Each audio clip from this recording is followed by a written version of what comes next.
Le paiement, il est vraiment primordial, notamment pour un pure player, pour faire un peu ce qu'on appelle dans le jargon financier une vente réputée parfaite. L'étape finale du paiement, elle doit être seamless, elle doit être frictionless, donc vraiment sans couture, sans obstacle, avec vraiment une variété de moyens de paiement pour adresser le maximum de clients potentiels. Bienvenue sur Les Voies du e-commerce, le podcast pour accélérer sa stratégie e-commerce et retail. Je suis Claire Delez, coordinatrice éditoriale de Paris Retail Week, le salon qui réunit la communauté du e-commerce et du commerce connecté qui se déroulera du 19 au 21 septembre 2023 à Porte de Versailles. Le temps de ces podcasts, je recevrai les mentors incarnant les problématiques business du salon, RSE, data, supply chain, parcours client agile, marketing, nouveaux paiements, marketplace, e-commerce omnicanal. J'échangerai avec eux pour disséquer les stratégies de leur marque et vous donner de précieux conseils pour répondre aux défis du e-commerce et du retail connecté.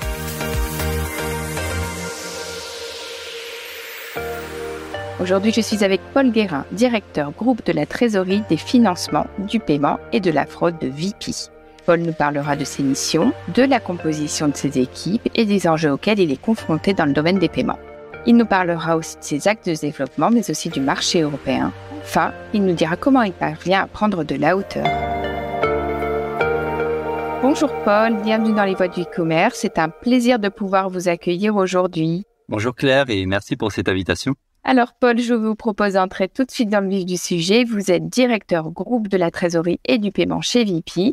J'aimerais savoir quel est votre périmètre, ce qu'il recouvre, comment sont aussi composées vos équipes. Alors, VP, c'est tout d'abord un groupe qui a été créé en 2001 par Jacques-Antoine Grandjean, vraiment au début de l'ère ADSL. C'est le pionnier du déstockage en ligne, donc vraiment au cœur de l'économie circulaire. Depuis plus de 20 ans, VP redonne une seconde vie à des produits invendus qui étaient initialement voués à la destruction. Et on est vraiment le créateur de ce qu'on appelle la vente événementielle, qui rencontre toujours un vif succès chez VP. Donc des ventes avec une offre limitée, des discounts entre moins 40 et moins 75% et une durée limitée des ventes entre 4 et 6 jours en moyenne. Donc moi, en effet, je suis rattaché à la direction financière du groupe. J'ai une quinzaine de collaborateurs aujourd'hui dans mes équipes. Alors, j'ai un périmètre assez large qui va de la gestion de la trésorerie, du BFR, la gestion des relations avec nos partenaires bancaires et notamment pour nos financements, nos processus de couverture de taux. Alors, c'est un peu un sujet d'actualité en ce moment parce que on est face à une hausse historique des taux, enfin en tout cas pas vue depuis quasiment une quinzaine d'années. Et j'ai également donc sous ma responsabilité la gestion du paiement B2C, donc sur l'ensemble de nos segments, à la fois sur nos offres de vente événementielle ou ce qu'on appelle vente flash, qui est le cœur de l'offre de VP, et sur nos marketplaces. On a une marketplace travel qui existe depuis plus de 6 ans, et notre Brandsplace qui offre la possibilité à nos marques partenaires d'avoir leur vitrine sur le site de VP pour leur proposer justement leur offre de leur collection actuelle. Et on est présent aujourd'hui dans plus de 10 marchés, donc la France qui est notre principal marché, mais également l'Europe du Sud, en Espagne, Italie, l'Europe du Nord avec l'Allemagne, l'Autriche, le Benelux, la Suisse et également le Brésil. Donc c'est un périmètre large qui comprend enfin également la gestion de la fraude, qui est un sujet important pour un acteur pure player, à la fois la fraude au paiement, qui est relativement bien maîtrisée chez VP, avec des propres règles qui nous permettent globalement de jouir d'un taux de fraude très en deçà de la moyenne du marché, mais aussi la fraude au retour, puisqu'avec toutes les nouvelles règles d'authentification fortes, notamment suite à la mise en place de la nouvelle directive de paiement, la PSD2, on a pu observer un changement dans les pratiques des fraudeurs et un report finalement sur d'autres types de fraudes, notamment la fraude au retour qui est en état, puisqu'aujourd'hui les fraudeurs font des achats, renvoient des boîtes parfois vides, ou des produits différents pour obtenir le remboursement. Et donc, c'est vraiment un point d'attention particulier pour nous aujourd'hui et notamment pour nos centres de logistique. Un périmètre en effet très complet. Paul, vous incarnez la thématique des nouveaux paiements dans le cadre de l'édition 2023 du Salon Paris Retail Week. Les nouveaux paiements, c'est un thème central dans l'univers du commerce connecté, mais aussi pour un acteur comme VP. Vous l'avez dit, c'est un acteur du full digital depuis plus de 20 ans. Quels sont aujourd'hui vos enjeux ? Alors, le paiement, il est vraiment primordial, notamment pour un pure player, pour faire un peu ce qu'on appelle dans le jargon financier une vente réputée parfaite. J'aime bien ce mot. L'étape finale du paiement, elle doit être seamless, elle doit être frictionless, donc vraiment sans couture, sans obstacle, avec vraiment une variété de moyens de paiement pour adresser le maximum de clients potentiels, et notamment pour nous, dans nos 9 pays d'Europe continentale, et vraiment de manière sécurisée. La sécurité, c'est vraiment l'objectif numéro 1 dans le paiement. Donc, les enjeux, ils sont nombreux. Aujourd'hui, sur les sujets de paiement et fraude, on a une collaboration quasi quotidienne avec l'ensemble des grandes directions du groupe. Donc, le service client, le Customer Care, puisque le feedback de nos membres, notamment sur le parcours paiement, il est vraiment primordial pour nous. C'est un bon feedback, mais également avec nos équipes tech, qui sont de vrais business partners et qui nous apportent finalement toute leur expertise, notamment dans le cadre de déploiement de nouvelles solutions de paiement.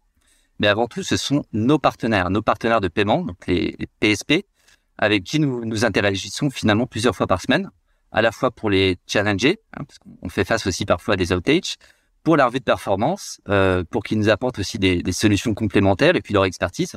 Et tout ça vraiment dans un contexte post-PSD2, puisque les objectifs et nos attentes finalement ont évolué. Là où potentiellement avant finalement les retailers se focusaient, alors pas seulement mais principalement sur les aspects coûts transactionnels, qui peuvent varier alors du simple au triple, selon les moyens de paiement.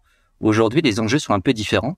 La performance, maximiser le taux d'acceptation ou le taux de conversion, tout en minimisant le taux de chargeback, en est un. Et le deuxième, et ça c'est vraiment une observation qu'on peut voir depuis le passage de la nouvelle directive de paiement, c'est d'avoir une expérience frictionless. Et donc vraiment la capacité d'un retailer à proposer une expérience de checkout sans obstacle, vraiment maintenant un niveau de sécurité optimal en fonction du panier d'achat. Et donc vraiment sans authentification forte du client, dès lors que celle-ci ne s'avère pas vraiment nécessaire et qu'elle est acceptée par les banques. Alors c'est vraiment l'enseignement dans un contexte post-PSD2. Alors bien entendu, faut que vous puissiez jouer le jeu de la lutte contre la fraude, c'est un critère important. Et pour cela, nous, côté VP, on bénéficie au travers de nos partenaires de paiement d'un mécanisme qu'on appelle le TRA, donc le Transaction Risk Analysis, qui nous permet de bénéficier d'un taux optimal de frictionless. Et c'est maintenant un vrai requirement pour nous, dès lors qu'un PSP, par exemple, souhaite travailler avec VP. Finalement, il y a pas mal d'étapes qui mettent en confiance, qui garantissent finalement cet aspect sécuritaire pour le consommateur au moment de son parcours client. C'est une vraie, véritable, je dirais, mise en confiance en amont, avant le paiement. C'est une mise en confiance et une balance entre la prise de risque également et optimiser le taux de conversion, tout à fait. Et pour ça, on travaille et on est conseillé aussi par nos partenaires de paiement. On travaille avec plus d'une dizaine de partenaires de paiement aujourd'hui, des acteurs globaux comme Checkout.com, iPay, qui nous accompagnent par exemple sur nos solutions de marketplace.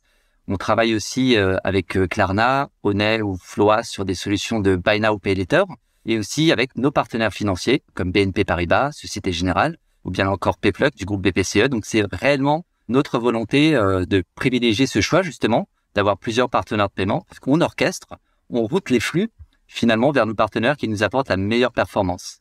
Et donc, ça demande aussi un monitoring quotidien finalement, et une analyse de la data qui a une importance vraiment toute particulière ici. D'accord. Alors, Paul, on parle aujourd'hui de marché local pour le paiement. Est-ce que vous pouvez me dire ce qu'il en est en Europe, par exemple, et notamment pour VP ? Alors, comme je le disais en fait au début du podcast, VP est présent sur 9 pays d'Europe continentale, en plus du Brésil. On a développé et enrichi fortement, notamment au cours des 18 derniers mois, notre offre en termes de moyens de paiement sur l'ensemble des pays européens, toucher justement le plus grand nombre de clients. Donc, on a notamment déployé du Buy Now, Pay Later, donc du paiement fractionné en 3 fois ou 4 fois, qui nous permet globalement de générer du revenu incrémental et une augmentation du panier moyen, mais aussi davantage de wallets digitaux, donc en plus de PayPal. Nous offrons la possibilité de payer via Apple Pay aujourd'hui, qui nous apporte et qui apporte finalement à nos membres aussi beaucoup de satisfaction, avec un parcours de paiement optimal et frictionless, j'y reviens. En plus, des moyens de paiement alternatifs ou locaux, type Zofort en Allemagne, Bancontact ou iDeal au Benelux, et en plus, du coup, des moyens de paiement plus globaux.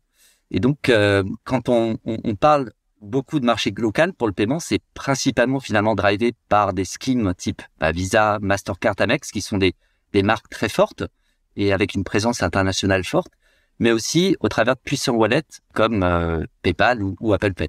Mais le paiement, et notamment en Europe, il est très local.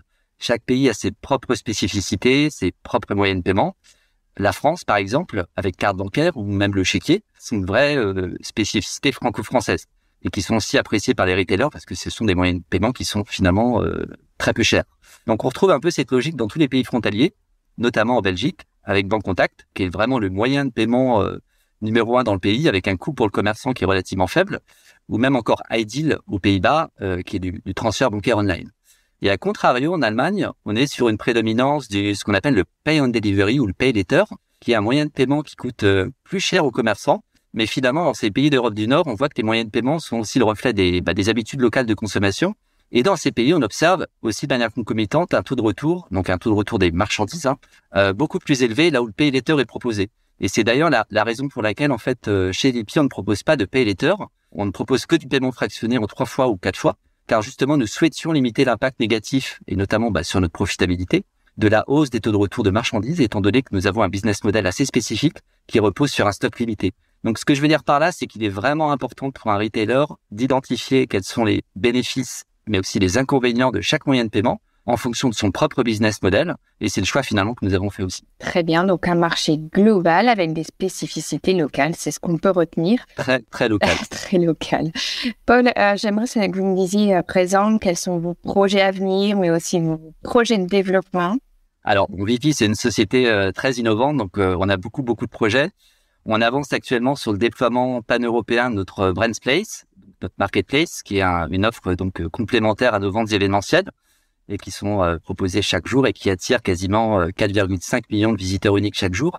Donc en 2022, on avait déjà commencé à étendre notre offre Brands Place au marché espagnol et italien, donc en Europe du Sud, en plus de la France. Et nous déployons cette année, donc en 2023, notre Brands Place au pays du Benelux et en Allemagne, donc une actualité assez chargée, qui fait suite à la convergence de nos plateformes que nous avions déjà opérées et commencé depuis 2020. Donc c'est une vraie transformation pour le groupe VP. En fait, VP a grandi ces 6 dernières années au travers de croissance externe. Donc il était vraiment important pour nous de converger nos plateformes pan-européennes B2C. Et notre exigence au niveau du paiement était de pouvoir justement également de converger nos plateformes de paiement. Alors, dans un contexte réglementaire qui était en pleine évolution avec la PSD2, la PSD2 est toujours présente finalement, et la mise en place justement de nouveaux protocoles d'authentification pour lutter contre la fraude en ligne, qui reste un objectif important. Paul, une toute dernière question. J'aimerais savoir, vous puisez de l'inspiration au quotidien, ou tout du moins, comment vous prenez de la hauteur? Je dirais, il y a beaucoup d'échanges avec nos partenaires de paiement qui sont, en tout cas, selon moi, de vrais conseils. Et même au-delà, puisqu'on s'intéresse aussi à tous les white papers, aux reports qui sont également rédigés par des PSP avec qui on ne travaille pas forcément. Je vais prendre l'exemple de WorldPay, qui en est un. Ils publient chaque année ce qu'on appelle, pour moi, c'est la Bible du paiement. C'est leur Global Report Payments avec une vue des habitudes de paiement à la fois in-store et online par marché, avec des projections sur les moyens de paiement en pleine émergence. Donc, c'est un vrai outil pour mes équipes et pour moi-même. Et puis, je trouve aussi l'inspiration au travers de mes collègues, parfois plus jeunes, et notamment leur appétence pour les nouvelles technologies, les nouveaux wallets digitaux. C'est aussi une source d'inspiration pour moi. Et puis, je dirais aussi l'inspiration qui vient de mes pairs, des équipes, notamment des équipes dirigeantes de VP. Il y a une vraie culture entrepreneuriale chez VP, avec alors tout ce que ça comporte, beaucoup de succès, mais aussi parfois de nombreux échecs. Et il y a une vraie liberté finalement qui permet d'apprendre, notamment de ces échecs, et c'est vraiment dans l'ADN de VP. Donc, c'est réellement une source d'inspiration et d'apprentissage continu, en tout cas en toute humilité. Bien, merci Paul pour cet échange. Je vous propose qu'on se retrouve pendant le salon, on stage. Avec grand plaisir. Merci beaucoup et très bonne journée. Si vous êtes arrivé jusqu'ici, c'est sûrement que l'épisode vous a plu. Alors n'hésitez pas à mettre une note iTunes, Spotify ou Deezer, vous abonner ou tout simplement le partager. Ça nous aide à gagner en visibilité et ça aide d'autres professionnels du e-commerce curieux et passionnés comme vous à découvrir le podcast Les Voix du e-commerce réalisé par le salon Paris Retail Week qui se déroulera, je le rappelle, du 19 au 21 septembre 2023.